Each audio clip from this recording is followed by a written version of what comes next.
Hi! Magandang araw sa inyo mga Rockefellers. I'm here now sa Bukidnon, sa Del Monte Plantation here, CDO. And this is such a beautiful place. Sobrang ganda dito. At kung nagtataka kayo kung ano nasa likod ko, ito ay mga pinya. Yan. Yan ang pinya na ginagamit at nilalagay sa mga Del Monte cans nyo, mga pineapples at pineapple juices. Yan, napakaganda. Diba? Ang ganda dito. Kita bundok. Hindi ko alam kung anong bundok yan. Pero, balak ko akitin yan. So, welcome guys to CDO. I hope you're enjoying a Holy Week. At sana nakakapag-pray kayo na maayos with your family. Sana nakakapag-spend time with your family. I'm spending mine with my family dito sa CDO. At ngayon dito kami sa Bukidnon. In-enjoy namin yung view.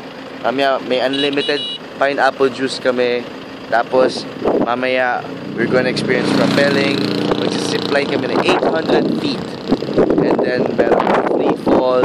I don't know, mamaya mag-video vlog ulit ako para makita niyo lahat yun. So hope you're enjoying guys. Stay tuned sa rockonasino.com.ph at watch out for more video vlogs, alright? Ayan si Daddy nagpa-picture now. Hello! Kaway ka di! And si Daddy, the cameraman, Mr. Photographer. So this is the view, the beautiful view.